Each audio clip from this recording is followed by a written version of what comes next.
The Legend of Cygnus by Gene Wolfe. In the fall sky, not long after sundown, you may see Cygnus the swan, which the Greeks called Ornis. In its right wing is the small yellow star that the Arabs, the only people to have named it, as far as I know, call Gienah. Its legend is ancient, having reached us at the speed of light. The small world circling that star was ruled by a giant. To be sure, he was not such a giant as we have here, a giant with eyes and arms and legs all like a man's, only larger. But he was a giant indeed among his own kind, both huge and strong, and so we will call him that. Like most giants, he was inclined to be tolerant and rather lazy. But like other giants too, he could be roused to anger, and his size and strength were so great that when thus roused he was terrible indeed. The legend concerns him, his life, and his death. There was, upon the world ruled by this giant, a race of dwarves, numerous, malevolent, and proud, much given to cruel jests and small thefts, the bane of the centaurs, the sylphs, the demons, and all the other peoples of that world, detested and feared. And so it was that when the giant had at last unified it under his rule, he punished these dwarfs severely, to the applause of all those whom they had so long vexed and despoiled. Their fortresses, castles, citadels, and other strong places he pulled down, so that they might no longer mock their neighbors from their ramparts. Into the many mouths of their mines, which were rich and extensive, and very deep, he directed the waters of 100 rivers and streams. Nor was that all. He burned their towns and villages, gave over their flocks and their herds to the bears and the wolves, returned their fields to the herbs and the thronging wildflowers from which they had been taken, and set free the bondsmen who had worked them. Lastly, he caused all of the dwarves to be counted, and finding them too many, with his own hand he slew every 10th. This done, he declared their chastisement at an end, but in order that they might never return to their evil ways, he made them his slaves, to sweep and scrub his palace, hoe and manure his flower beds, catch, cook, and serve his food, and answer his door. And very busy he kept them, that they might have no time for evil-doing. That they hated him goes without saying. Whispering one to another while they labored, by nod and wink and gesture and secret word, they brewed the first plot. Thus it was that one cold winter night, while the giants slept, 100 of their largest, strongest, and most courageous entered his bedchamber with scythes, cleavers, pruning hooks, pickaxes, and such like implements. 5 stood at each foot to cut the tendon there, and 5 more at each hand. 40 took their places upon his belly, ready at the signal agreed upon to plunge their weapons into his vitals. On either side of his neck there waited 20 more, the chiefs and bullies of the whole 100, to cut the giant's throat. On them was the greatest reliance placed. When each was well positioned, the strongest and slyest of them all gave the signal. His trumpeter put lip to horn and blew a mighty blast, and at the sound all 100 struck as one. Then were broadaxe and hatchet laid to tendon, and sickle, shears, and saw to artery. Scarlet blood spurted to the ceiling of that high chamber, till every dwarf was dyed with it, and the sheet, and coverlet, and pillow too, until the tallest stood knee-deep in the hot, reeking rush of it, and those small creatures that dwell in the blood of those who live upon that world of the star the Arabs call Gienah, clambered out of it, rosy or pale, and clung to the skirts, and beards, and faces of the dwarves, murmuring and muttering with soft tongues in an unknown speech, and in that fashion saying many things that no one could know. Then the giant waked, and rose roaring.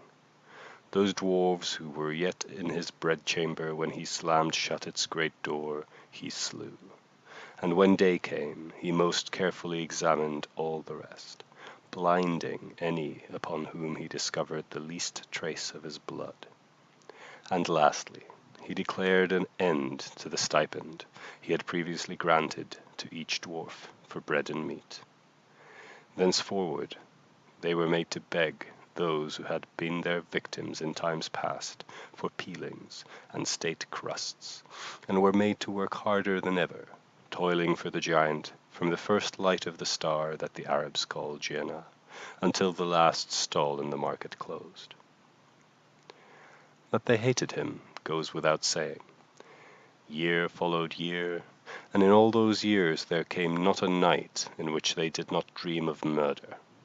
To their children and their grandchildren they whispered of revenge about the fire, and they painted their doorposts and lintels with certain uncouth signs, red or black, whose signification they themselves well understood.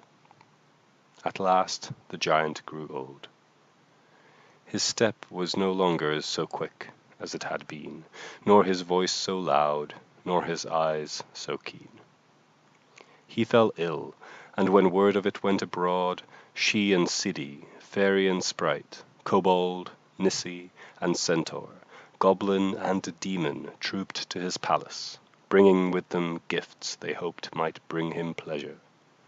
Hams smoked with rare woods, so great in size that no champion of the trolls could lift one to his shoulder.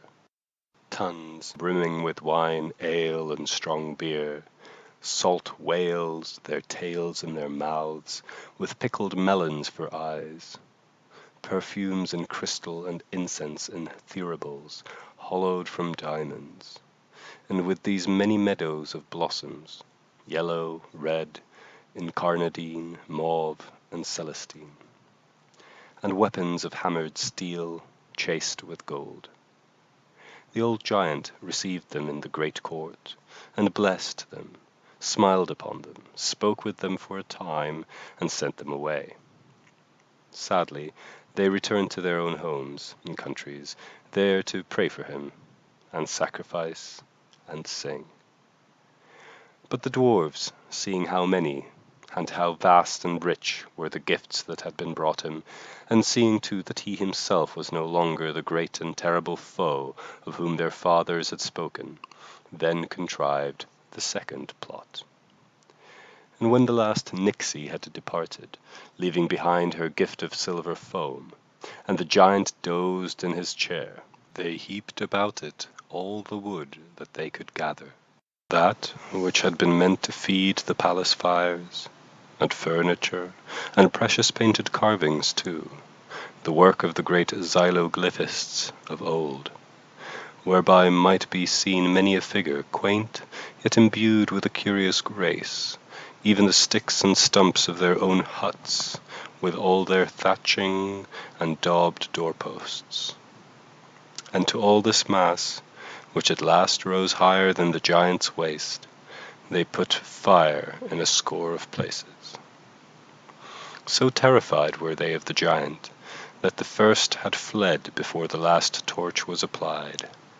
Yet some few stayed behind to watch, a dozen, or so the legend reports, through the crevice of a certain door, 100 peering between the petals and leaves of the hills of blossoms, each thinking himself or herself alone. Up climbed the smoke, and the flames after it. Burned through, some accidental prop in the mountainous pile of heaped wood broke, and half the whole shifted with a grinding roar, so that a column of sparks vied for a time with all the watching stars. At last the giant stirred, and blinked, and closed his great slow eyes again. Perhaps he heard the twittering of the dwarfs' distress through the crackling of the flames, perhaps not. However that may have been, it is certain that he shouted so loudly that the very walls of his palace shook, rose, and kicked the fire apart, and with a half-burned brand for a club hunted and slew all he found that night, battering the trees till showers of dwarves dropped like ripe fruit, and stamping, stamping, stamping, until scarcely one of the fallen dwarves still drew breath. When the kindly light of that star, which the Arabs called Jannah, returned, however, he took to his bed and summoned physicians from among the centaurs, who are famous healers. These buttered his many burns with ointments, peered into his eyes, examined his great tongue as so many merchants might a carpet, and stamped upon his chest in order that each might know for himself, through all his feet, the beating of that mighty heart. And when all that had been done, they shook their heads and spoke words of comfort and encouragement, and went away. For 8 days and 8 nights those dwarfs who yet lived waited outside the giant's bedchamber door with food and drink, and spoke amongst themselves of poisons, though none dared to fetch them, and turned back such peris, oofs, and titans as would have brought the giant comfort if they could. On the 9th day, however, a great worm, white and blind and thicker through the body than any dwarf, wriggled from beneath the door of the giant's bedchamber. They entered, first a few pushed forward by the rest, and afterward the whole of them, rather all that remained alive. This they called the third plot. They climbed his sheets, explored the great foul cavern of his open mouth, danced clogs and reels where the centaurs had stamped, and pierced and slashed his blind eyes again and again with hedge bills and pokers.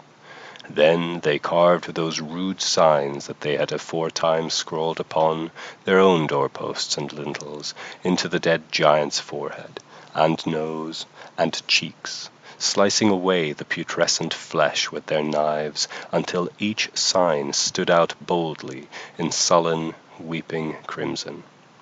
And when the last had been cut deep, they emptied their bowels and bladders wherever they stood, each boasting of what he had done, and where he had done it, and telling the rest how in years to come dwarf children yet unborn would learn, when they had come to the age of understanding, what he, their ancestor, had once done, and glory in it.